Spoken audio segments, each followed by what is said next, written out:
Egg అనేది మనము వేయగానే ఎల్లో అనేది సైడ్కి స్ప్రెడ్ అయితే అది బ్యాడ్ ఎగ్ అన్నట్టు.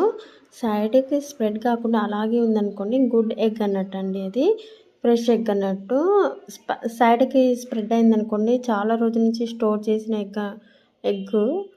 అందుకని అలాంటి ఎగ్గులు తినకండి, హెల్త్కి మంచిది కాదు. చిన్నవాళ్ళకైనా పెద్దవాళ్ళకైనా ఎవరికైనా సరే ఇలా ఎల్లో అనేది సైడ్కి స్ప్రెడ్ కాకుండా ఉంటుంది కదా, అది ఫ్రెష్ ఎగ్ అన్నట్టు. ఇలాంటి ఎగ్ తినవచ్చు. అందుకనే ఈ వీడియో చేస్తున్నాను. ఎగ్స్తో మనం ఎన్నో రకాలుగా చేసుకోవచ్చు. ఎగ్ ఆనియన్, ఎగ్ బుర్జీ, ఇలా వంటలు చాలా రకాలుగా చేసుకోవచ్చు. బాయిల్ ఎగ్ చేసుకోవచ్చు. పిల్లలకు చాలా ఇష్టం కదా, పిల్లలైనా పెద్దలైనా చాలా ఇష్టంగా తింటుంటారు. పిల్లలకు ఎల్లో కొంచెం అవాయిడ్ చేసి పెడితే ఇంకా చాలా మంచిది.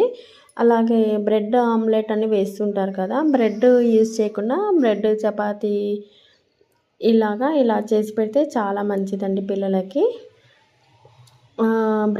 బ్రెడ్లో కూడా వీట్ ఫ్లోర్తో చేసిన బ్రెడ్ అయితే ఓకే. వీట్ ఫ్లోర్తో కాకుండా మైదా పిండితో చేసింది అవాయిడ్ చేయండి. నా వీడియో నచ్చితే లైక్ చేయండి, సబ్స్క్రైబ్ చేయండి. ఓకేనా ఫ్రెండ్స్?